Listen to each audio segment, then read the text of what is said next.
Okay, so today is the second lesson of the guitar harmonics, and today we're going to learn how to apply some harmonics to some lick ideas and to some lead playing as well.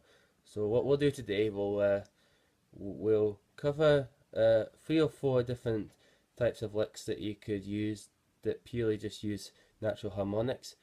I think you'll be surprised by how some of these licks can really sound really great together and really kind of create some interesting and unique ideas from this instrument.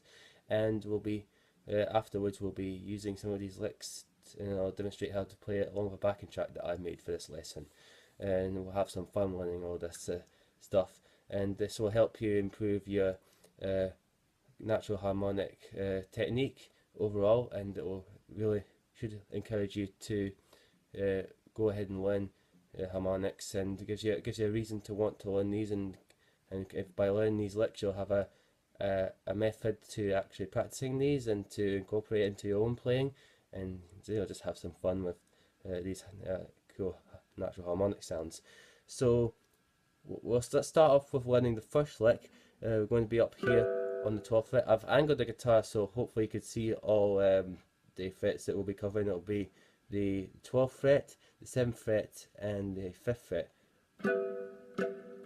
So I'm going to start off with the first one, which is going to be going between frets 12, and then we'll be moving over to the 7th fret.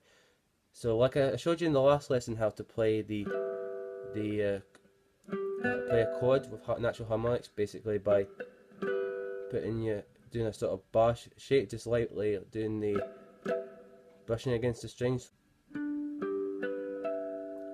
There it is. And you do the same thing on the 7th fret, you get minor 7th of a B. There it is. So what we're going to do, we're going to do a lick where we're basically going to be starting on we'll be picking strings E, B, G, and D in that order.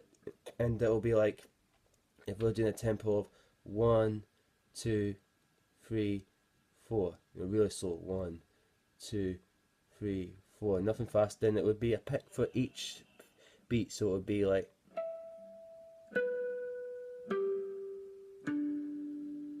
and you do it again. Okay, and then we do the exact same thing. We move our hand over to the 7th fret and do the same thing.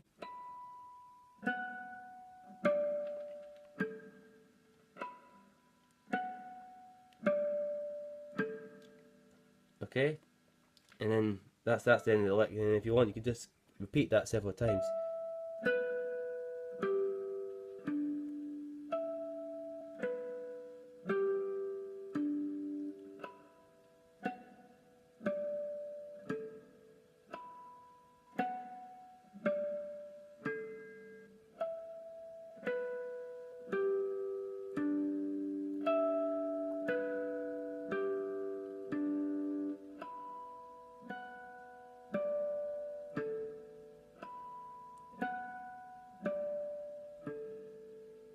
The second lick is going to be, this time it's just going to be purely on the 12th fret this time, okay? So what we're going to do is this.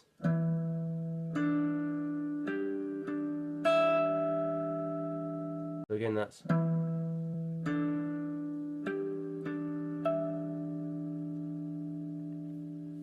Okay, so what we have here, we have open E on the lowly string, pick that one. Then you pick the D string, and then there's 2 quick notes between G and D, then up to high E. And I'll use alternate picking for this, so you can, so it'll be like down, up, down, up, down. Okay, down, up, down, up, down. And when you're playing this, just basically put your whole finger across all 6 strings, so that you can get all the strings that you may not be playing all the strings, but you get all the strings that you want a string to ring out without having to necessarily move your finger. If you want, you can move your finger, but it's really not necessary in this case. just keep your finger in that position, so that way you can be ensured that every note will ring out, which is great. Maybe just a little bit of movement just to make sure that you get the right angle, but otherwise you really don't need to move it. Okay, so that's lick number 2.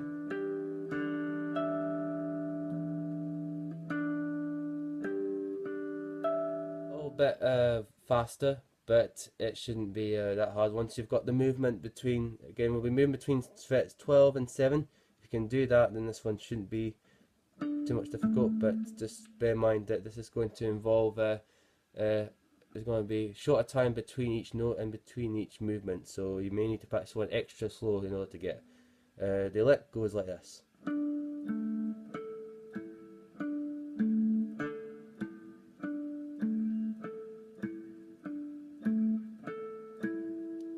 Okay, now what this is, we're basically, as I said, we're going back and forth between the frets 12 and 7, and we'll be using alternate picking, so make sure it's down, up, down, up, down, up the whole time. Will make it a lot easier for you. And we're going to be going back and forth between the D string and the A string for each one, so it'll be D, A on the 12th fret, then you do the exact same thing on the 7th fret, D, A, and you just repeat that.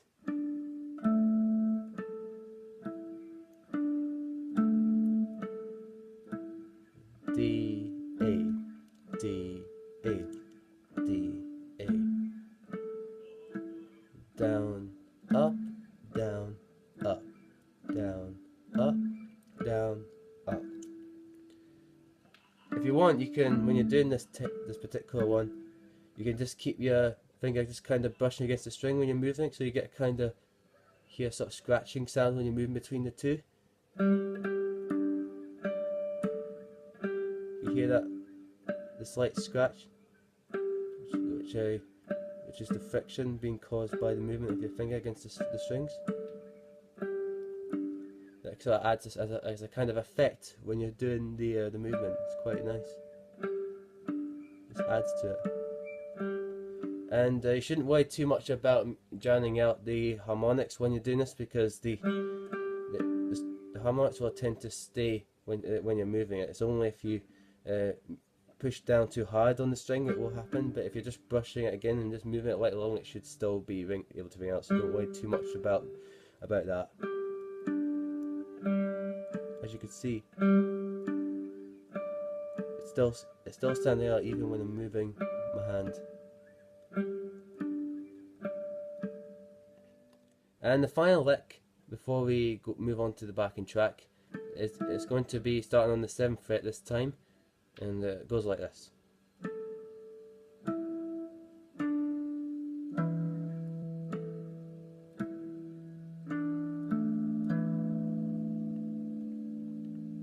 Just quickly play that again for you. There's a lot of notes in there.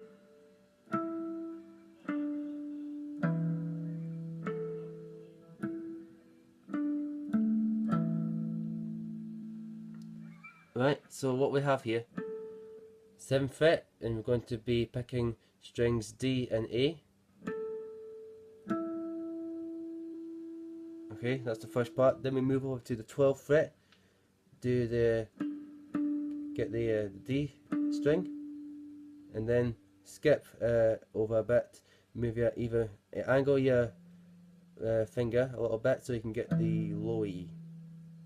Right, so D, low E, and skip over the A. The A will be coming in the next bit.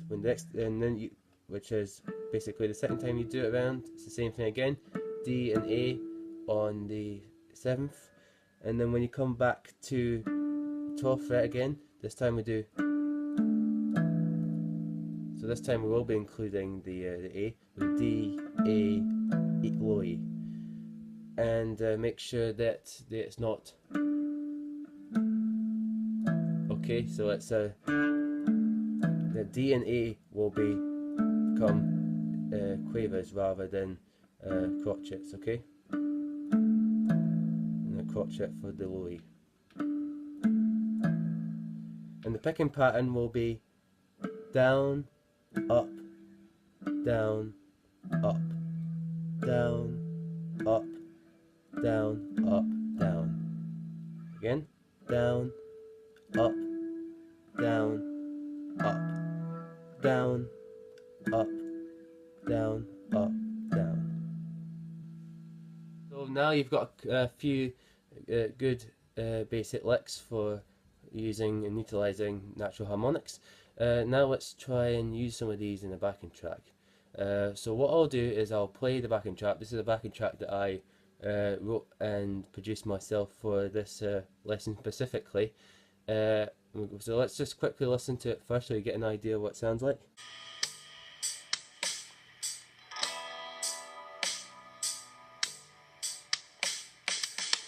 So you can tell it's nice and slow.